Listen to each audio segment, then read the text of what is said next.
Ex-wife cheated, got an STD, and now desperate for help after I became rich and successful. Mike's perspective 10 years ago. It's been a long time since I walked away from that marriage, leaving everything behind: property, money, and even her.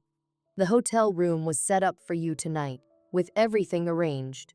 Don't even think about returning the gift, it would only remind you of the betrayal. I'm heading home now, and I have no desire to see you, him, or anyone connected to that chapter of my life ever again.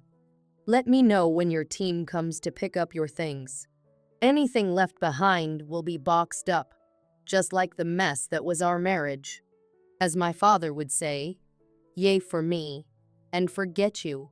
I'm done serving you. Enjoy the life you've made. 10 years later, it was a Wednesday morning when I woke up to a persistent banging at my door. Rubbing the sleep from my eyes, I checked the clock.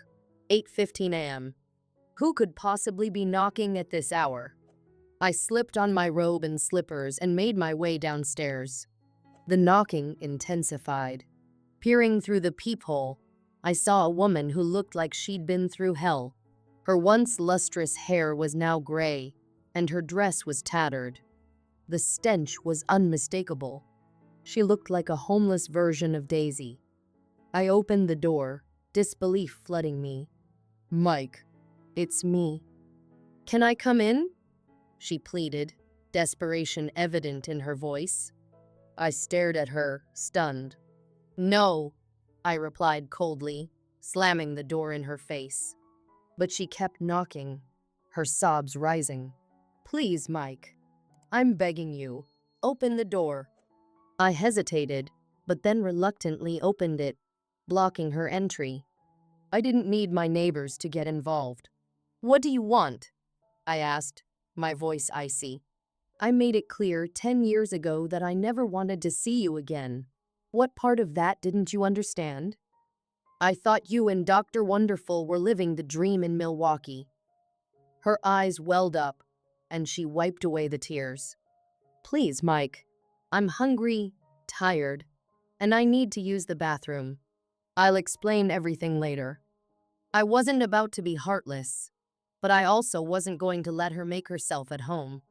"You know where the bathroom is," I snapped. "Hurry up." She didn't respond, just dashed past me. I went upstairs for a quick break, only to return and find her still in the bathroom. I fired up the coffee machine, trying to collect my thoughts. When she finally emerged, she looked like a shell of the person she once was. "Can I have a cup of coffee?" she asked, her voice barely audible. I didn't want to indulge her, but I poured a cup anyway. "Black, no sugar?" She nodded, trembling. "Why are you here?" I asked, frustration bubbling. "I've moved on. I have nothing left for you." "I've got nowhere else to go," she admitted quietly. "I spent my last dime on a cab." I couldn't help but mock her.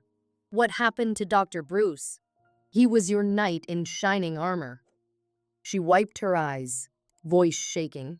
"It all fell apart. We both lost our jobs, our medical licenses, everything. Bruce became abusive, and I found out he was cheating on me. I left him." A bitter smile tugged at my lips. "Karma's a tough one, isn't it?"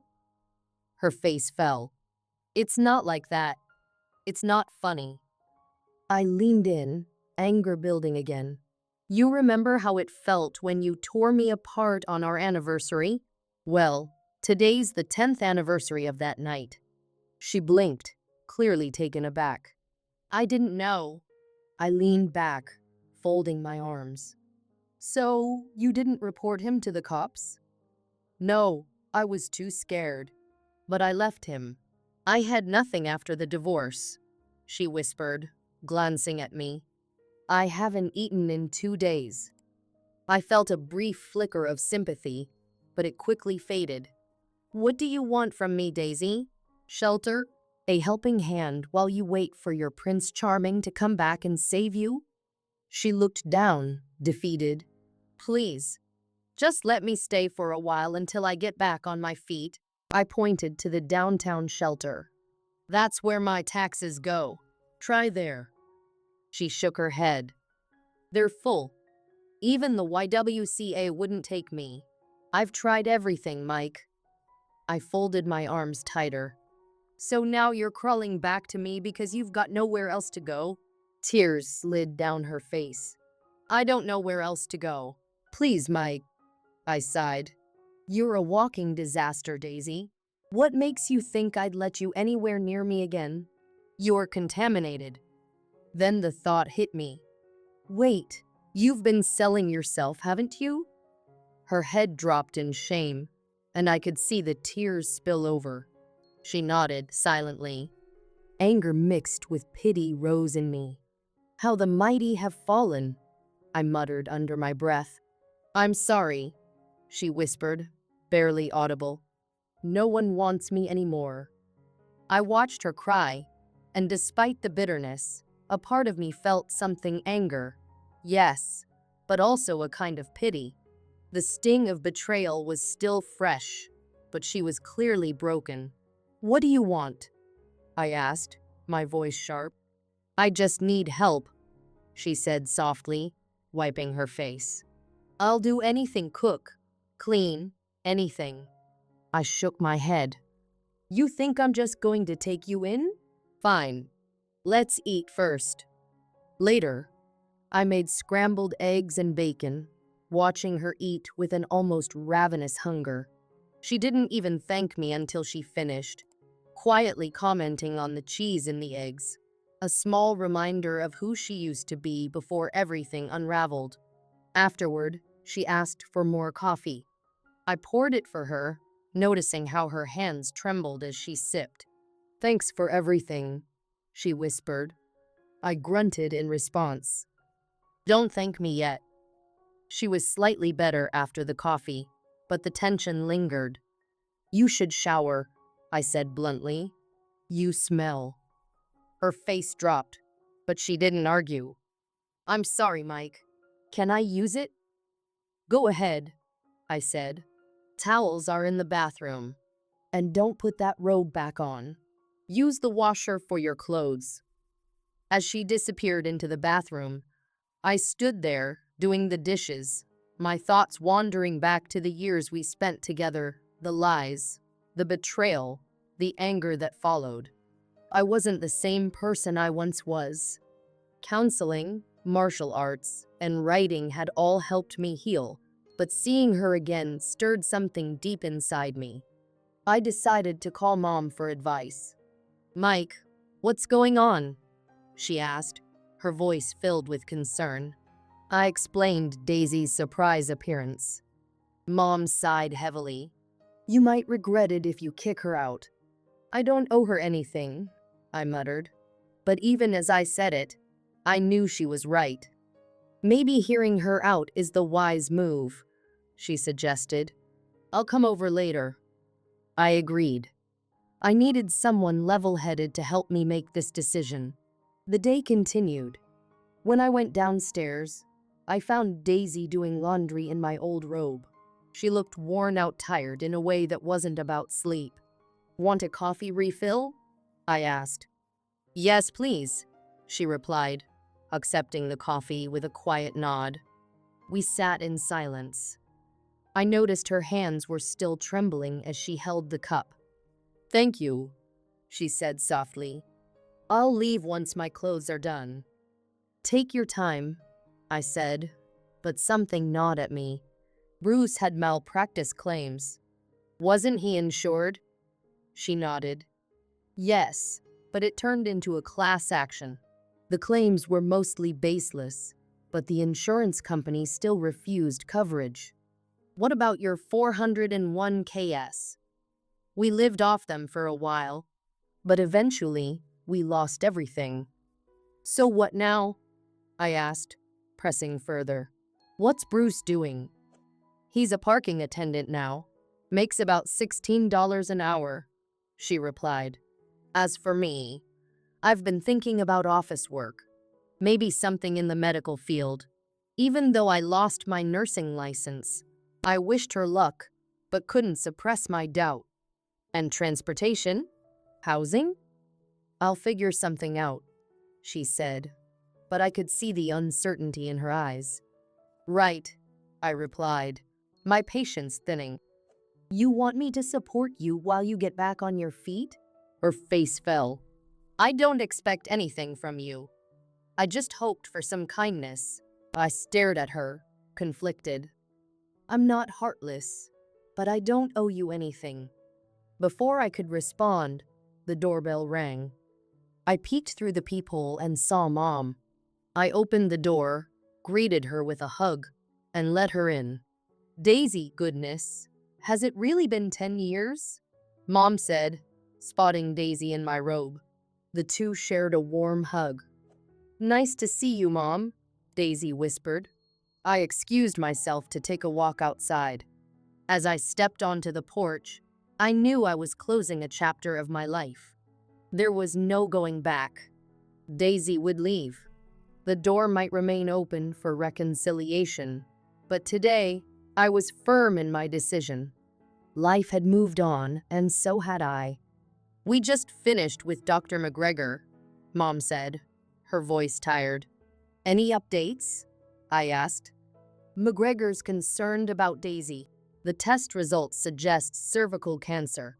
He's arranged an appointment with an oncologist for Friday. She's applied for Medicaid and emergency aid. He also suspects physical abuse, Mom revealed. I'm aware, I said. She hasn't been eating well, Mom continued. McGregor thinks it's more severe. She's lacking essential nutrients. It's bad, Mike. Understood, I said. We're getting her a meal, grabbing her essentials, and bringing her suitcase. She should stay with me for a while, Mom suggested. Sounds good, I agreed. Keep me posted. Love you. Love you too, Mom replied. 3 hours later, they arrived, and we gathered in the study while Daisy packed. Sorry for the delay, Mom said apologetically. No worries, I said. What's the plan for Daisy's care until her appointment? Mom asked, a soft concern in her voice. I still care for you, you know, she added. No reconciliation, I said firmly. Not after everything. I understand, Mom replied, but she thinks she can win you back. Not a chance, I said. Besides, I've changed. I miss the old you, Mom admitted. I'll join you for dinner on Friday, I said, trying to lighten the mood. Absolutely, I agreed. Your lasagna always brings a smile. We hugged, and then returned to the front room where Daisy was waiting with her suitcase. I'll stay with your mom, if that's okay, Daisy said quietly. That's up to her, I replied, noticing my mom's expression. Thanks for breakfast and for listening, Daisy said tearfully. You're welcome, I said. Good luck. The door closed behind them. That's why you look so good now, Daisy observed. Yes, I replied. Martial arts and fitness. But you're still angry, Daisy said softly. It's better now, I admitted, but not with you. Will you ever forgive me? Her voice cracked. I have to move on, I said quietly. But healing takes time. We'll see. I told you, you could have used it for rent. Don't play games, Bruce, I said, my voice firm despite the tension between us. Maybe I should have taught you a lesson 10 years ago, Bruce sneered. How about you just leave and pretend none of this ever happened? He leaned back, arms crossed. I raised my hands cautiously. Let's not make this worse. No one needs to get hurt. But Bruce wasn't listening. He had no idea Daisy was sick. She had cancer, and she needed all the support she could get. His next words made me freeze. Cancer, huh? Is that just another one of her lies? Bruce scoffed, setting his soda and sandwich aside. He pulled a revolver from behind his back, as if it were nothing. Funny, I happen to have the cure for that, he taunted, aiming the gun at Daisy. Bruce, please, my mom pleaded, her hand trembling as she pointed to the phone on the table. I've already called the police. They're on their way. I quickly stepped between Daisy and Bruce, but in an instant, he swung the gun toward me. Desperation flashed in his eyes. Stay put, teacher. Not one move, Bruce warned, his hands shaking. Outside, the sirens grew louder, the flashing red and blue lights casting eerie shadows through the window. Mr. Williams, this is the police, a voice crackled through the intercom. The house is surrounded. We know you're armed. Drop the weapon and come out with your hands up. I glanced at Bruce, trying to stay calm. You should listen, I said. How do they know about the gun? Bruce's eyes widened. I informed them, my mom said, her voice steady. I saw it tucked in your waistband. Follow their orders, Bruce, the officer's voice boomed through the speaker. This is your final chance. Surrender now. Bruce froze, eyes wide with panic. Just then, 2 officers burst in, guns drawn. Drop the weapon, they shouted. Bruce hesitated for a moment, eyes flicking between the officers and the gun. He raised the weapon toward them, but they fired first. The deafening gunfire left my ears ringing, but Daisy's scream cut through it, sending a chill down my spine. 2 officers rushed to tend to Daisy and my injured mother, while others knelt beside Bruce. One officer confirmed his death, but the relief was short-lived. My mind was a storm of confusion and anger, but I focused on getting my mom and Daisy the help they needed. Paramedics arrived, and the scene began to clear. Detectives took our statements, assuring us that the house was secure and offering to arrange a cleaning service. We drove to the hospital, my thoughts racing. At the hospital, after a long wait, we finally received an update. Daisy was stable, but there were complications. She's lost a lot of blood, and her body is weakened from chemotherapy, the doctor said. We're still running tests to understand the full extent. My mom sighed in relief, but remained anxious. Will she be all right? It's too early to say, the doctor replied. She's stable now, but we need to keep a close watch. Later, when we left the hospital, the weight of the day pressed heavily on me. The crime scene tape in the trash was a stark reminder of everything that had happened. Mom immediately began cleaning, and I joined her to dispose of the chair where Daisy had been shot. She was scrubbing the floor when I returned. Let me help, I offered, but she shook her head, determined to do it herself. I suggested she stay at my place, but she insisted on staying home. I respected her decision, but made up my mind to stay with her. After dinner, we shared a quiet moment over a glass of wine, the chaos of the day fading into a rare moment of calm. Later, we both collapsed into bed, sleep coming easily after everything we'd been through. The next morning, the phone rang with an update on Daisy's condition. She's serious but stable, my mom relayed. They're running more tests, but she should be back in her room by afternoon. At the hospital, Daisy was awake but exhausted. My mom kissed her cheek and handed her a card I had bought. You remembered my favorite flowers. Daisy smiled weakly, clearly touched. I extended the novel she had been reading before. You never got to finish it, I said quietly. Thank you, she whispered, not meeting my eyes. My mom asked about the test results, but Daisy shook her head.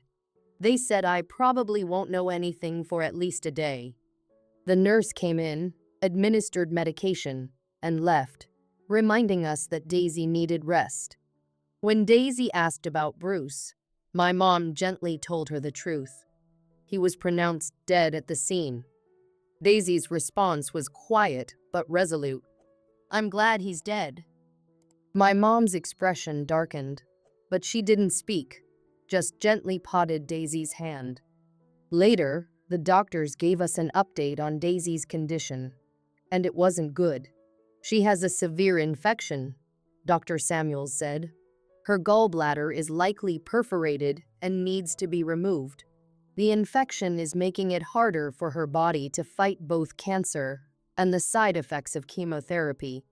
We need to wait until she's strong enough for surgery, Dr. Kincaid added.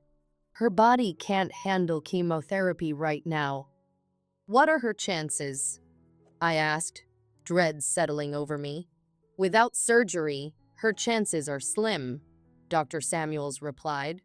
The infection is spreading, and if we can't stabilize her, she won't survive. Daisy took the news with surprising composure. I don't have much of a choice, do I? She said softly. Let's proceed with the surgery. The doctors left to prepare, and my mom comforted Daisy. I couldn't shake the turmoil inside. It felt strange once. I might have welcomed Daisy's demise, but now, seeing her fight for her life, my feelings were complex. I'll check in on you, I promised as I stood to leave. Take care. Over the next 2 weeks, I visited Daisy often. Our conversations became more personal. We talked about her marriage, her health, and the fractured relationship with her family. One day, I asked her about her family. Why do they dislike you so much?